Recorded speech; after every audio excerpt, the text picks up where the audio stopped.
Sean, it's so good to see you again, my friend. How are you? I'm very well, thanks. Great to see you as well, mate. It's only been, a few weeks, so not too long. Yeah, and we'll give a shout out, give credit where it's due. Michael Leonard, Wicked Smart, making the connection at the PGA Tour. Michael, we appreciate you because, yeah, we had a lot of great fun together in Orlando. Now we're here to talk much more than we did there, expand upon your wisdom and expertise, and I'm grateful that you're here. Thanks for having me, man. I appreciate it, and I look forward to reciprocating and obviously having you as a guest on my show in the future. Yeah, absolutely. Let's dive in. I'm going to take you down a journey you might not even have foreseen us going down. I want to talk about briefly your time in the Australian military. And I would love to know, because you are a man with many hats on your head at all times. You are husband, your father, your coach, your golfer, your entrepreneur, and everything in between that I'm forgetting or leaving out. But what I would love to hear from you, because the context here and the list, some of the listeners know this.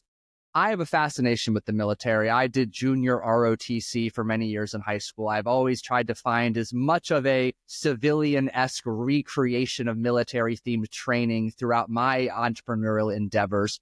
What is one skill that you attribute to your time in the military that has helped you with the success you've experienced, A, in entrepreneurship, and then B, in golf? Yeah, that's a banger of a question to start with, man. I love it. Yeah, you put me on the spot here, but I would say, like, a lot of people have probably seen that video of like making your bed, right? Like, have you seen that one? The Oh, guy yeah. does, I think he's a Marine, does a speech and he's like, get up every morning and make your bed. I think discipline, structure, and routine are like probably three of the biggest key parts that I've learned from the military that apply to business, to golf, like to so many aspects of our just general day-to-day lives, in that if we have a few simple habits, it's much easier to stick to a few simple habits daily than be thinking about the long-term picture with things, because it can always seem, with any endeavor that we go into, whether it's business and starting something from $0 and turning it into a $1 million company or whatever it might be, or going on a 50-pound weight loss journey,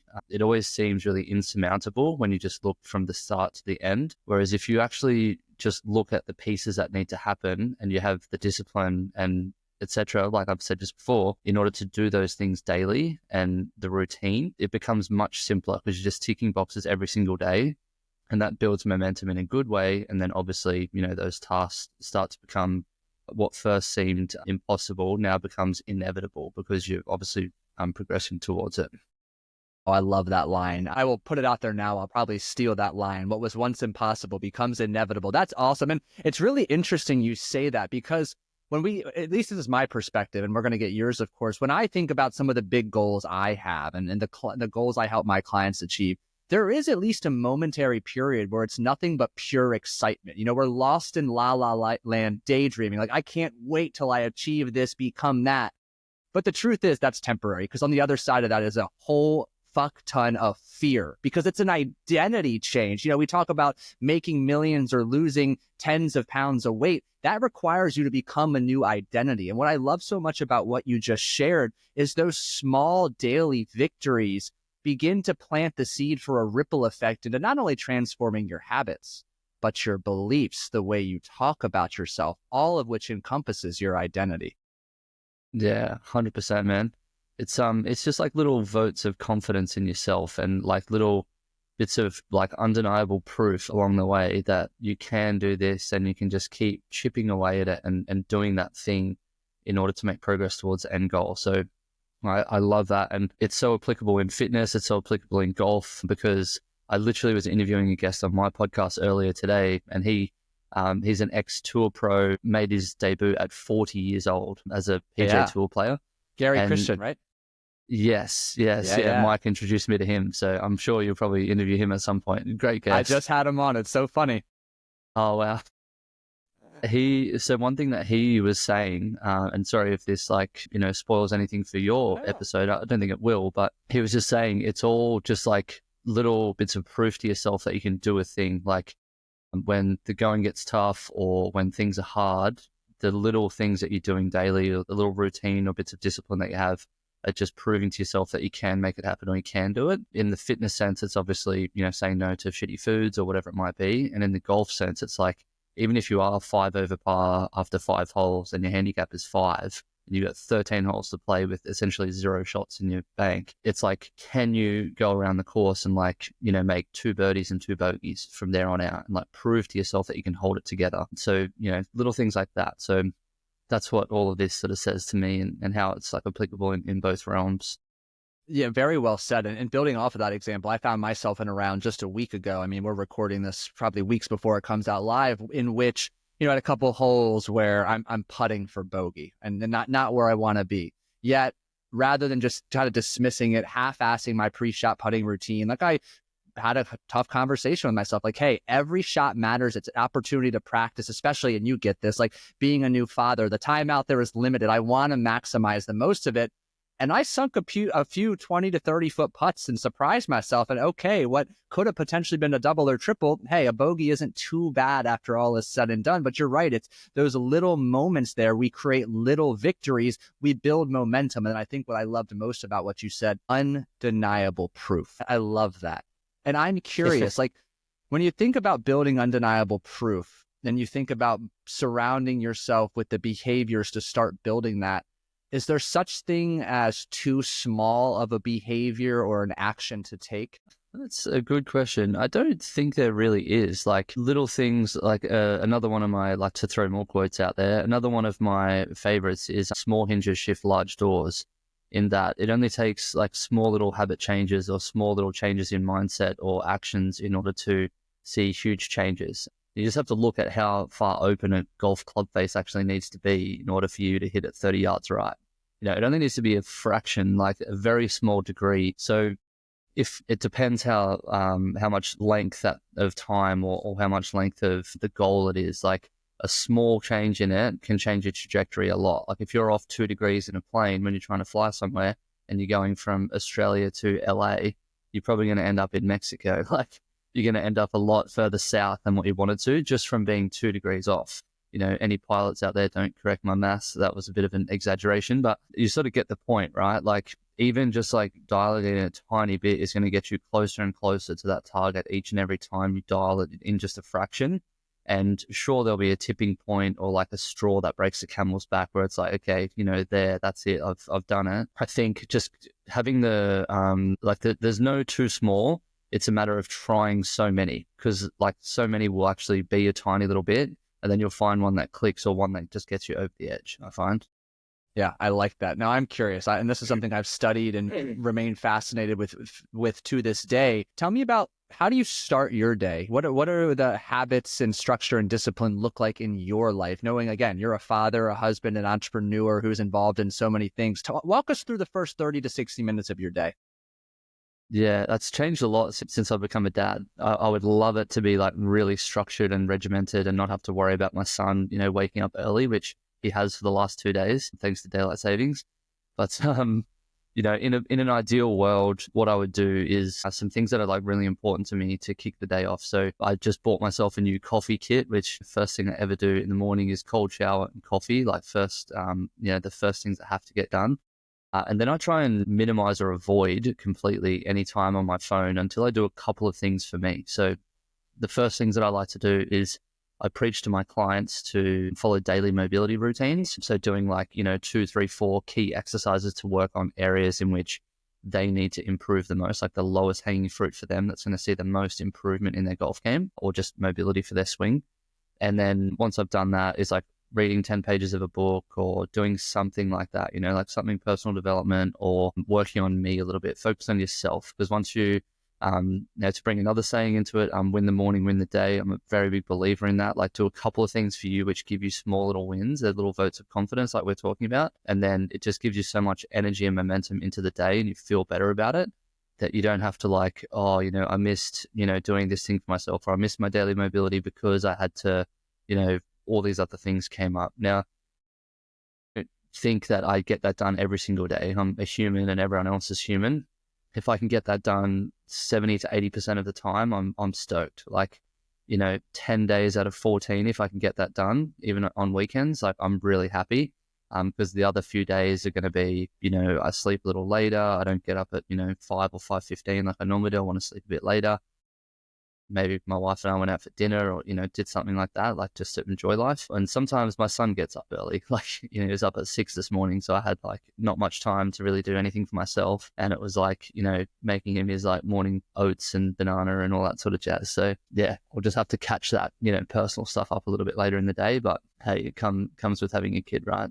Yeah, and I appreciate your humility there. Again, being on the same journey just a couple years earlier, like I've started to notice that, we split up kind of who's on morning duty. So I have those couple of days, but inevitably, if I want to tackle my to-dos, at least right now, my temporary short-term solution has been get up earlier. So I am up around 4:15 now. It is not sustainable, but I have a few projects in the pipeline and they just need to get done before baby cries, dog begs for food, and all of the above. So I hear you on that. I love how you just came out and said, I have the best laid plan, but I am human. Things happen unexpectedly. And I hear like elements of grace and flexibility in what you shared, because if you just continue to berate yourself for not being perfect, there's inevitably a blow up or you stop the actions altogether. Yeah, 100%. I think a lot of people, like I'm a very black and white person in a lot of stuff that I do, but I find if we're too black and white and like people can just throw the baby out with the bathwater, like if they miss 2 days in a row, it's like they're just on this like bad momentum spiral, just straight back down. And it's like, well, that sort of defeats the purpose. Like if we're thinking about Pareto's principle, like 20% of the actions that we do lead to 80% of the results. Like, that those 20% are like that morning thing. So if we start giving that up, like it's going to stop, leading to 80% of the success or the motivation or fulfillment or whatever we get from, doing the rest of the things. Well said. Let's pivot. Golf fitness. I want to dive in. That's the umbrella for the next portion of our conversation. You and I both know there's so many elements under it, but I'll lay some context here, and I'll speak selfishly. I don't know if we had the chance to talk about this on Orlando, but I have a background in competitive bodybuilding and powerlifting. And I still to this day remember when I got back into golf, we're coming up on almost a year ago, the ego was there. Oh, I'm strong. I don't need golf specific workouts. I'm going to keep my bodybuilding routine. I want my arms and my chest to be bigger and look good.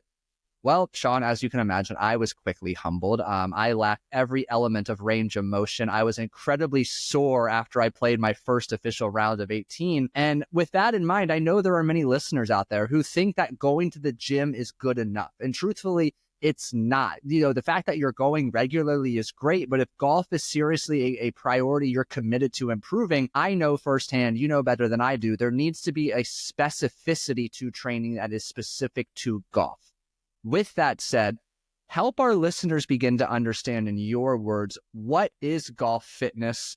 Why does it matter? And perhaps what are some of the common misconceptions around golf-specific training? Yeah, that's a big question. There's a few elements to that one. Essentially, golf fitness. We know as a sport, we know what we are rewarded for in the game. So we can train to have better physical qualities to complete that game, right? Just like basketball, if you can't jump, more than 20 inches, you've probably got no chance of being in the NBA. Yeah, you've probably got too much weight and you're probably not going to be playing in the NBA. The other thing, for football, if you don't have muscle mass to enable you to, get impacted and take a hit and not have your skeleton broken, you're probably not going to be a good footballer. Like it's a thing, right? For golf, what we know is that we need to be able to complete a swing or swing to a certain way in which is unique to us and to our, skill set or body's ability to move. Like Jon Rahm is different to Jim Furyk, is different to Tiger Woods or Adam Scott. So everyone has their own unique way of swinging the club, but it's your body's ability to get the golf club head into the best impact position and your body into the best impact position and move forward from there.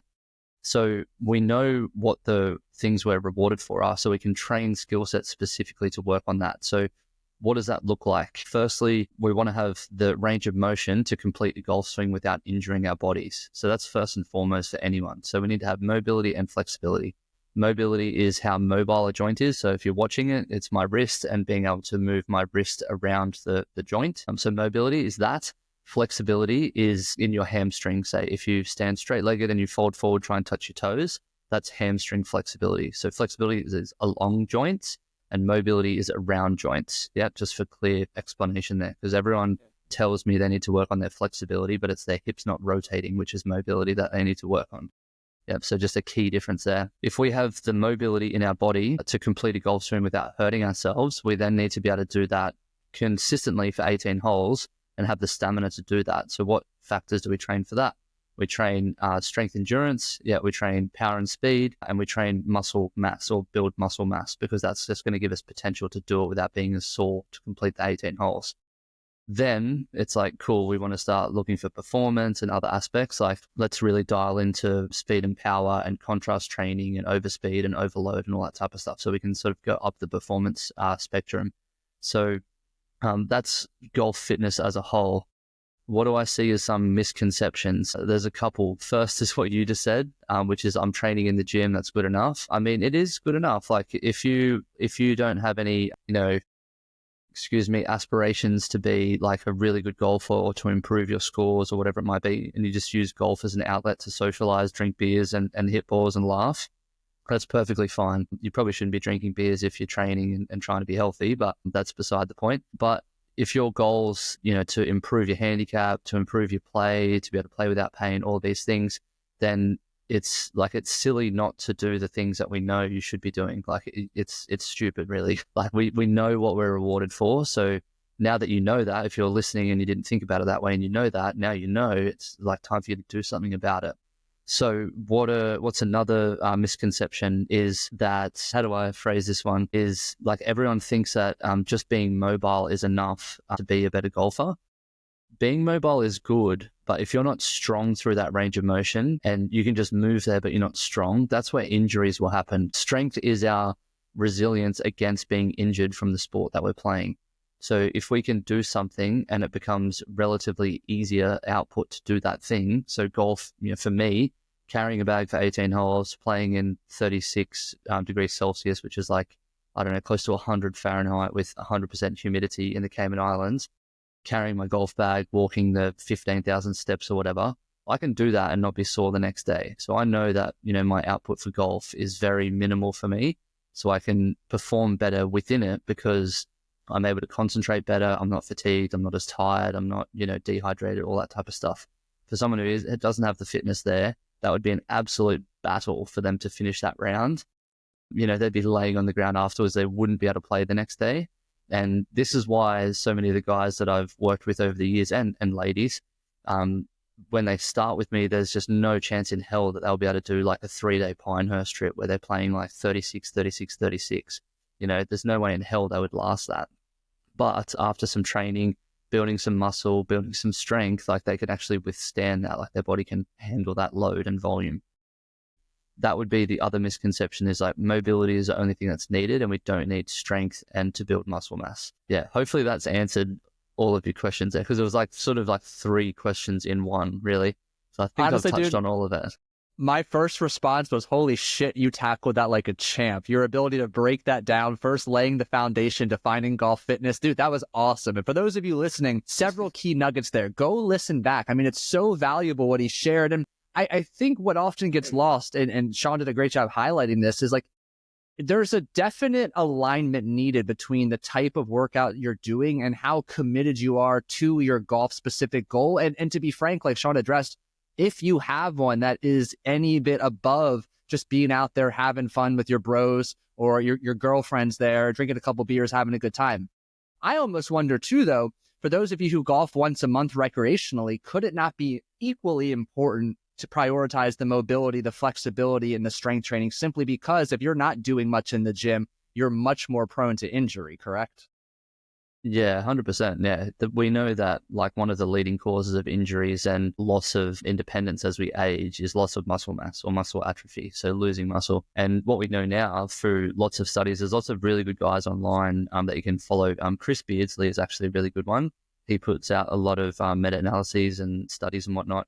And they're showing now that even after like 7, 10, 14 days of not doing any weight work, we're already starting to atrophy. So we're already losing the gains that we made. And he even showed, I think there was, don't quote me on the exact numbers, like go back and look at his posts if you're listening, but it was like 30% of muscle mass that you gained in a, say, 12-week period. After 4 to 6 weeks, you've already lost that. So like it's significant amounts that you lose. For anyone listening, like it's always easier to maintain what you have. So if you've spent years in the gym as a kid through college and into your early 20s and 30s and early 30s, and then all you want to do is maintain that. It's so much easier to go in the gym and do like 3 sessions a week of 30 minutes and do a heavy squat, a heavy bench, a heavy deadlift, 5 sets of 5 for each. And like you can just literally do that and you'll maintain what you have for so much longer into your life. And it will take less than 30 minutes each time you go to the gym. But it's where we just do nothing about it and don't do any training that we just lose it all. So yeah, that's a big message I try and get, is like just a maintenance volume is all that's needed. Very, very minimal, just to keep what you've worked so hard to build. Yeah. And for those of you who listen to this show purely looking for that mental edge, I hope you don't lose sight of the fact that there are so many mental edges to be gained in prioritizing your fitness. I mean, first and foremost, I was kind of raised and taught under this belief that fitness is the gateway to personal development, because literally to grow muscle, you have to push yourself physically outside of your comfort zone. If you did 30 pounds, 10 repetitions every day for a year, guess what? You're not getting stronger and bigger outside maybe those first couple of sessions or first couple of weeks. So you need that constant little micro exposure to being out of your comfort zone. But Sean, I loved your example too. You can go golf 18 holes walking in 100 degrees and 100% humidity. Fitness allows you to have, or being in good shape rather, allows you to have the available mental and emotional energy to keep the focus and the presence you need, which is invaluable to play to your potential on the course. So if you're not taking your fitness seriously, you are not going to have the available energy necessary to remain focused for every single one of your 70, 80, or maybe 90 and above shots per round. And that's critical. Yeah, 100%. And like, it's funny, like something vividly comes back to my mind when you say that. So I live in the Cayman Islands currently. Before we lived here last year, pretty much all of last year, we lived in Bermuda. And it was pretty much the conditions that I just said. Like it was, really high humidity, like maybe 90% humidity, 36 degrees C, or maybe 34, 36 degrees C. And I was walking the course, and anyone who has walked Port Royal Golf Course knows that it's like super hilly. It's like up and down, up and down. And I did it. I've got to play golf and pick my son up at 4 p.m. from his daycare. So I literally started at like 20 past 1. I played 18 holes up and down, carrying my own bag. Caught up to a group on the 18th hole who started like 7 holes in front of me, and so I caught up to them, and there was an old American guy in there who was having a cigar and drinking, like, I think he'd had like 10 or 12 beers by that point. But I can't remember his exact words, but he's like, "You're a fucking crazy man." He's like, "It's so hot out." And he's like, in his big, like, southern sort of accent, I'm just butchering it. But he was like so shocked that I could just like walk around. And I literally just walked straight back up the 18th hole, which is the steepest hill on the course, like past their group in carts. Jumped back in the car, went and got my son, went and played and did all this stuff with him. But that's what it should be for people. Like I want people to experience that, because unless you've experienced that, it's really hard to like firstly fathom that you can do that and it's okay and it's achievable. It's not really that hard to do. But secondly, like you get so much more enjoyment. I don't think I had the best score. I think I, shot maybe like 5, 6 over or something like that. So I wasn't like trying to break any personal bests or anything like that. But like it was a good round, like, 3-ish hour round, really fast, shoot a few over, didn't lose any balls, no doubles, 1 3-putt, like, yeah, just concentration maintenance during that round. I love that. I was going to comment, like, despite being in really great physical shape, you also happen to be a hell of a golfer, which contributes to that speedy round as well. Yeah, one thing I wasn't taking too many shots. Yeah, right. So one thing you brought up, I was actually going to bring up too, so I'm so happy you already shared it, but I labeled in my notes of preparation, like the abilities, getting clear on mobility versus flexibility. You elaborated on that very clearly. The third one I had noted that I'd love for you to speak to defining and also helping me selfishly, as well as our listeners, understand the benefit of is stability. Why do we need to focus on stability training? What is it? How is it helpful if we're trying to become the best golfing version of ourselves? Yeah. So to me, like stability is strength. So if you are able to support an external load on your body, be it a back squat, a front squat, an overhead squat, something like this, where, there's a barbell there with some sort of a weight, or, it's away from the center of your mass because you're holding it over your head, and you're able to squat with good form and good range of motion, so good mobility, that to me shows a lot of stability, because an external load acting on your body shows that you are able to stabilize and control the way in which you're moving. Now, the way in which we build that, there's many facets to doing that. Firstly, it's identifying like where the stability issue is. Like for some people, it's their shoulders. For some people, it's their hips and around their knees. I find like mostly for golfers, we're looking at lower body. Like we're looking at your ability to solidify your stance in the ground and be really stable.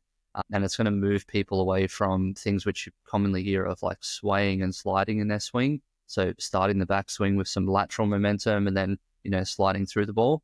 So in order to build that, one of the things that I like to implement really early on in someone's training is to do unilateral work. So to isolate each side of the body. So we're just training each side independently and evenly. A lot of times this is, some people sort of get a bit like caught up and they're like, oh, my left can't do as much as my right and blah, blah, blah.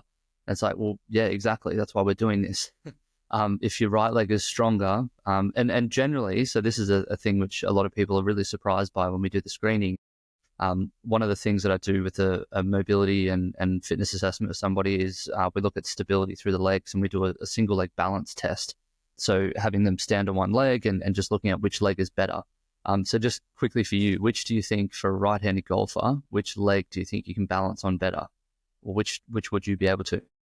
I think, and this is just because of my years of athletics growing, I think my left leg would be stronger.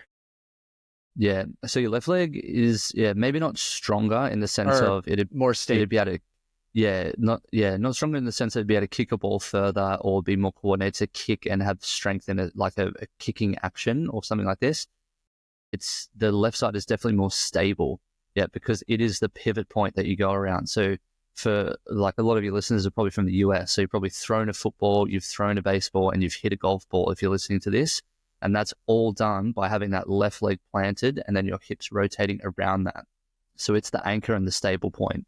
Yeah. So a lot of golfers will find that it's more stable because it's the one that everyone is anchored to and pivots around, but it's weaker.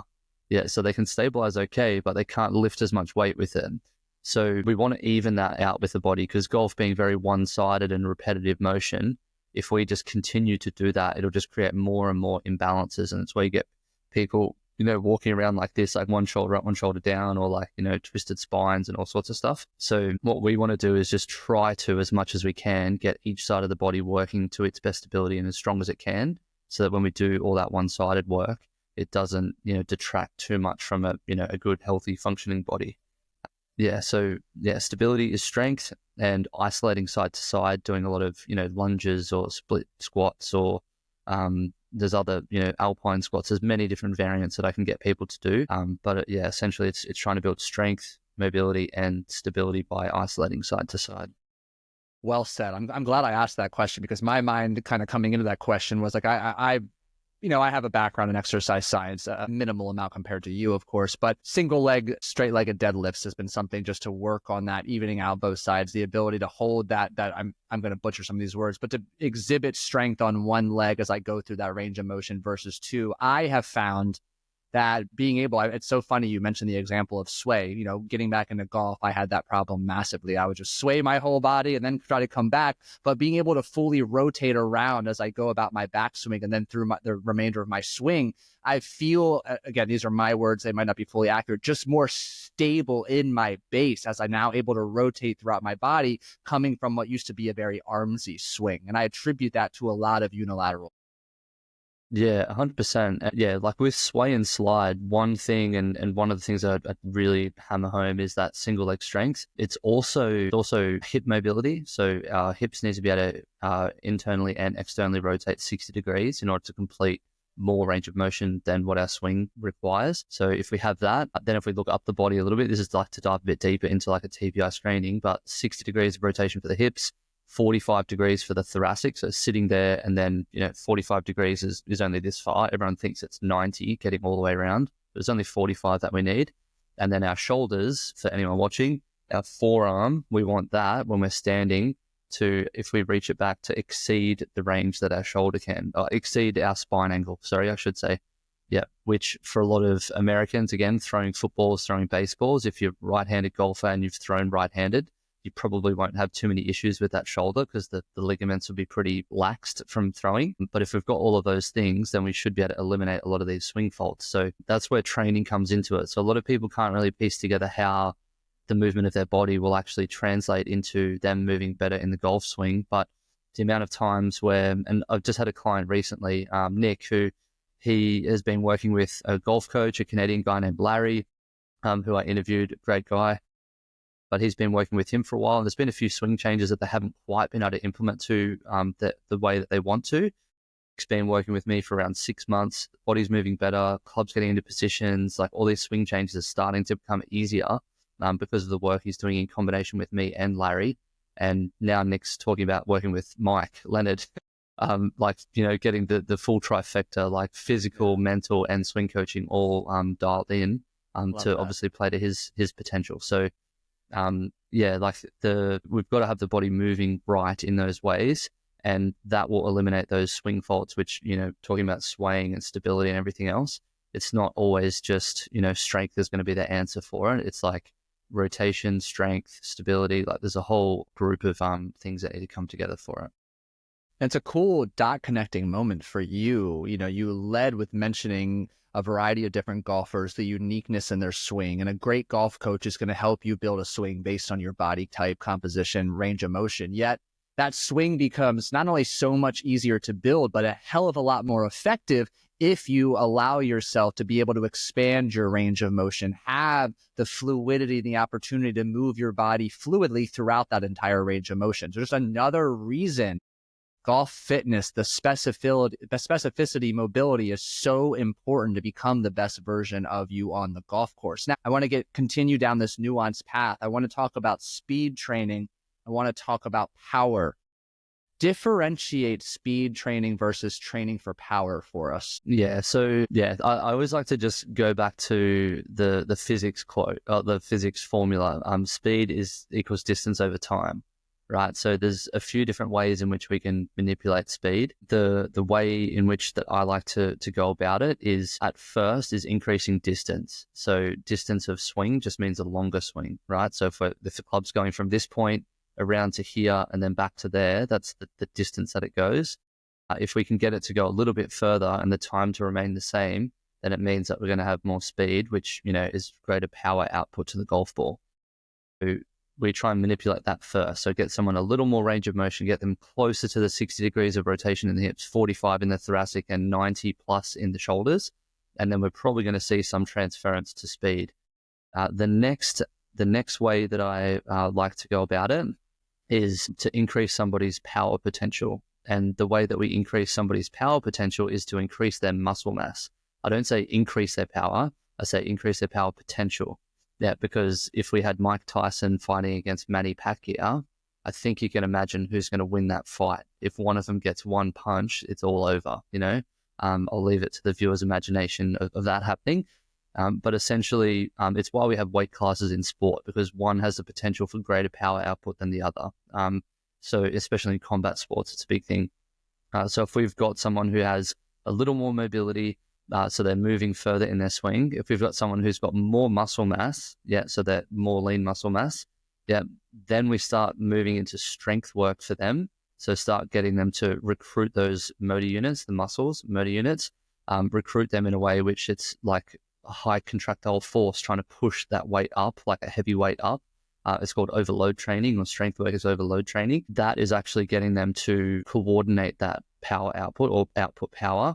So there's the power part of it. And then we can go into how that applies to the swing and building their kinematic sequence. I generally find that someone's kinematic sequence improves if they start doing strength training, because your body needs to coordinate lifting a weight. So it then can start to coordinate like how the club sequences through it. And, as you start swinging faster, if you, got your arms bent and there's all sorts of like weird and wacky things happening, you're going to start to feel like where the power is leaking out of your swing, because you're starting to swing faster and the ball's still going the same distance. So you then know that, cool, it's not a body issue. Like I don't have the potential to put that power out.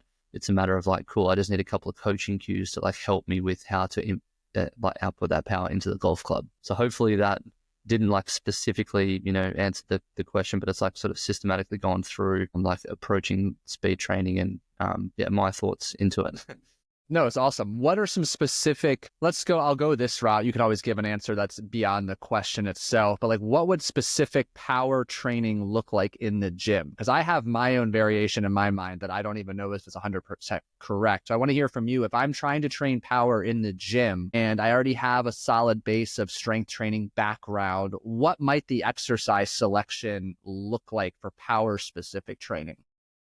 Yeah, so we can do power trainings. I put speed and power into the same thing. So Yeah. essentially, we're trying to move faster. We're trying to output or trying to build more speed, which outputs more power. Like they both lead to the same thing. So with that, the main two that people will do is either overspeed or overload training. So overspeed training is like plyometric stuff, or things where you can move really quickly with low fatigue, close to 100% of your speed, or trying to push that 100% threshold up. And you want to stop doing that as soon as you feel yourself start to drop below like a 90% output. So if someone's there doing like, 20 medicine ball slams against the wall, and the first one sounds like fucking thunder hitting the wall, and then the last one sounds like, I don't know, Mickey Mouse has flicked it. Like, it's, I was just in Disney last week. So tell us you weren't in Disney. Yeah. Yeah. So like we can see there's a clear differential in the amount of like force that someone's putting out, so they're diminishing. So what we need to do is stop doing that sooner, like do only 3 to 5 reps. So it needs to be much lower volume, but higher intensity or output as you're doing it. So that's for the plyometric or the overspeed stuff. With overload, so that also builds type 2 fibers or type 2X or whatever the muscle scientists are calling it these days. But essentially, that is recruiting the most motor units or most muscle motor units in order to lift that weight. So it's building better coordination and force output. It's very weight dependent. So you can't really build strength by, for me, for example, like my max squat at the moment would probably be in the realms of like 300-ish pounds. Like I wouldn't know, I haven't done a heavy squat for a while. But I could say that. If I then wanted to strength train, I'd have to train like, 80, 85% of that in order to like be getting stronger or being like adding speed or power to my potential. If I'm training at 100 pounds and I'm, trying to lift that, I'm not going to get as great an output from that or as much from an overload training perspective. I could do that weight, like that 100 pounds is very light in respect for the difference there. I could do like plyometric type stuff. Like I could do like jumping squats or other things, but that's going to the overspeed training again. Yeah. So that's where it differentiates. I find where people get this wrong is they'll either do too many reps of an overspeed movement. So they start to move slowly and then it's just like not really increasing their upper threshold, or they'll do too light a weight and think that they're building strength, but they're not actually close enough to their maximum. Yeah, so that's like the two ends of the spectrum that people have issues with or like most common problems I find.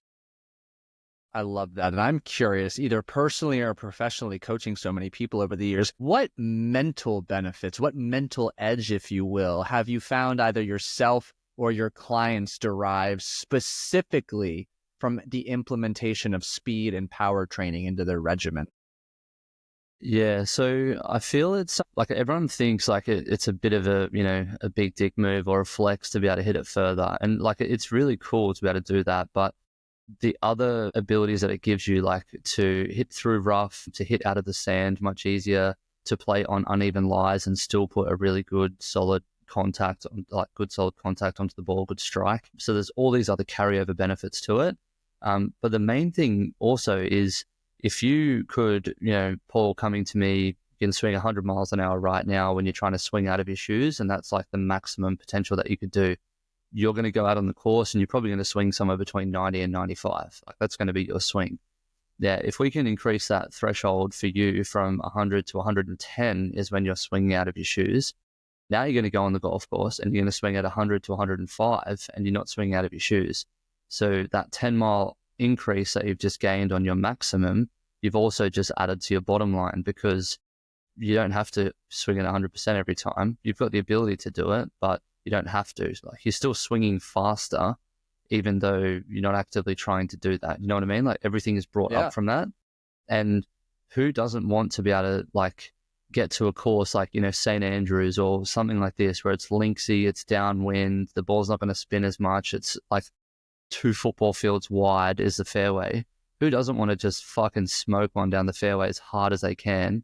And, you know, I've hit 400-yard drives in Australia at a course called Barnbougle Dunes, because it was like, like 40-mile-an-hour wind behind me, and the fairway was concrete. So there's actually 400-meter par 4. So I drove it about 380 meters, which is like just over 400 yards. But Jesus. like I wouldn't do that, you know, any other time, but I have the potential to do that, and it doesn't hurt me to do that. So it also gives me the potential to, you know, swing it easier on the holes that are into the wind and still be able to hit it, you know, like 240, 250 yards into a stiff breeze like that, you know? So there's just too many benefits for it. And having it in your head that you've got the potential, but you don't need to use it, like it's like keeping the gun in the holster type thing, yeah, is a very good mental benefit for so many people. And that's where I was going to go. I loved some of the things you shared weren't even on my radar. So I'm so grateful I asked that question. For me, when I started incorporating it, it was like an attitude I had to cultivate, you know, especially having the little speedometer to really clock my swings. Like, not only did it really force me to be incredibly present in the moment, all of my focus, attention, and energy, but I had to kind of, you know, cultivate that big dick energy, if you will, like really put my big boy shoes on. Like, okay, like we're really going to have this attitude of aggression here. And just like you alluded to, it's like having a gun in the holster. Like I can pull that out, but I walk a little differently after I see myself clocking 118. I'm like, okay, like I can stand up a little taller now. I feel good about myself. But it forces that presence, that intentional use of energy, that attitude, which goes hand in hand with the identity and how you carry yourself on the golf course, how prepared, how confident you feel. So that's one of my personal benefits. And I'm glad that you alluded to that as well in the long list of benefits you shared. Yeah. And, you know, I get it a fair bit. Like I'll play with guys, especially around here in the Cayman Islands, all a little bit older than me, you know, like mid to late 40s or even early 50s. And I'll just pull an iron out off the tee. You know, it's like the third hole it's about 380 yards to maybe 400 yards long. And I always hit like a 4 or a 5 iron, even off the back tees, because at about 300, 310, it starts to really come in, and that's where the water's in play. So I only need to hit it like 20, 30 yards short of that. It's always downwind as well. The prevailing wind is like, yeah, you can rely on it like clockwork. Like it's going to be midday now. It's going to be downwind there at that hole. It's just always like that. But I'll just hit a 4 iron down there, and they're all pumping drivers as hard as they can. And I'm like looking back at their shot like 10 yards behind me after hitting a 4 iron down there. Who doesn't love that feeling? Yeah, absolutely. Yeah, like, hey boys, like what iron did you hit off the tee? I always just say a 2 or a 3 iron just so they don't feel so bad. I feel a bit bad for lying to them, but at least it makes them feel a bit better. Fantastic. And let me get your insight on this. For the golfer, and I'm speaking for myself too, to be frank, who has dealt with chronic low back pain, what do they need to hear about not only prioritizing golf-specific fitness, but how do you recommend they approach prioritizing mobility, flexibility, aspects of specificity in their training routine? Yeah, 100%. So one of the TPI philosophies is assess, don't guess. So I find a lot of people will often treat the symptoms or the site of the pain, and the site of the pain is often not the problem. The low back is, especially for golfers, it cops a bad rap because if you think about our body, I've just mentioned the hips, the thoracic, and the shoulders, you know, so working up the body. If our hips are rotating 60 degrees internally and externally, amazing. That's good. They're functioning well.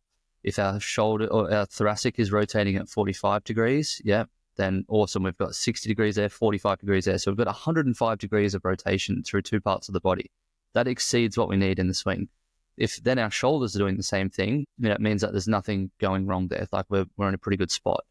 Where that starts to break down and we start to see problems is our hips only turn 20 degrees, 30 degrees, say, yeah.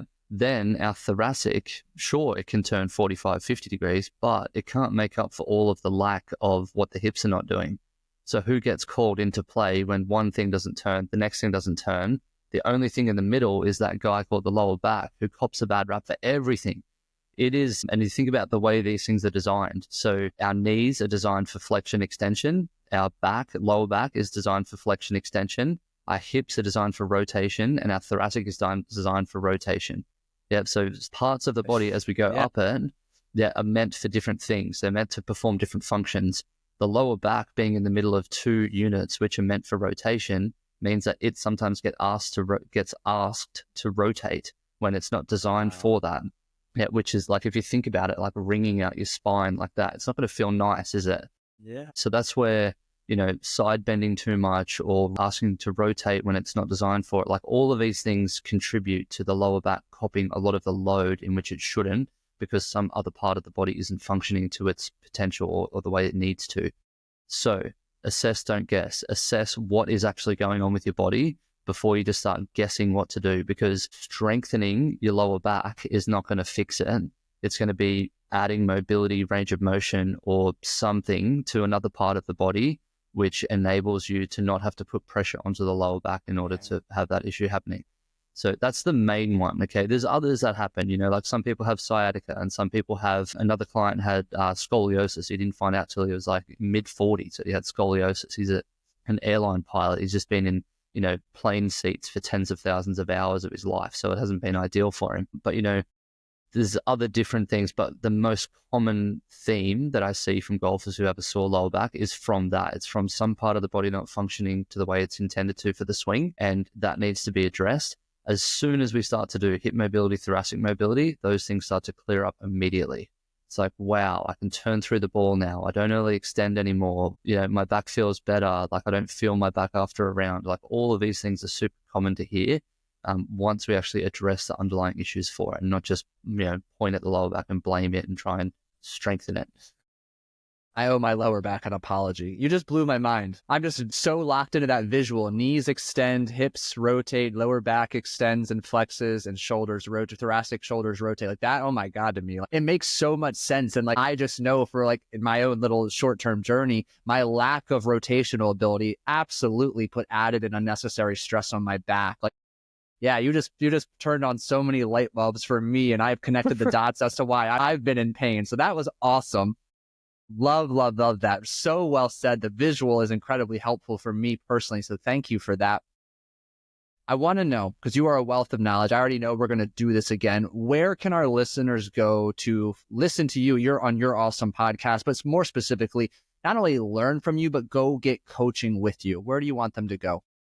Yeah, so the best two platforms, obviously, I've got the podcast, which is just called the Fairway Performance Podcast. So that's my business is called Fairway Performance. I'm trying to help people play to their true potential and their bodies not being the thing that limits them, because it's your best asset on the golf course is your body and how it moves, not some fancy club. Then I work with, these days I only work with people individually. So I have a smaller client base, but I work one-to-one with clients where we, go through a full assessment, figure out what it is that we need to work on, build out an individualized program for them. And then I provide coaching and accountability throughout that process, just like a personal trainer in their pocket, essentially, is what I tell them, with getting feedback and sending me videos throughout the process. But if you want to get in touch about that and you don't have social media, you can just email me, Sean@fairwayperformance.com, SHAUN. And then if you do have social media and Instagram, it's just Sean.Dykhoff, which I'm sure you'll put the links up to it. But just follow me on there. Just start a direct message conversation with me, or comment on one of my posts or something. And I'd love to have a chat with you and just see if the goals that the listeners have are something that I can support them with. And if I had the space client-wise to work with them, and then bring them on and help them out. Love that. And I'll tell you, everybody listening, I have not worked with Sean, but when I got to spend a couple of days with him in Orlando, not only did we get to take the time to learn more about each other's processes, and this man truly cares about your goals. The level of accountability and communication, the way he puts your needs as a priority is second to none. And I even had the opportunity to share a little bit more about my golf swing challenges. And I swear to God, I don't know if you remember this, within 30 seconds, you're talking to me about, oh, you early extend because of X, Y, and Z. Do you struggle with A, B, and C? And I was like, well, you just basically wrote my whole story. Sean knows his shit. And if you are truly trying to take your fitness to the next level, he needs to be your coach, your guide, your mentor to get there.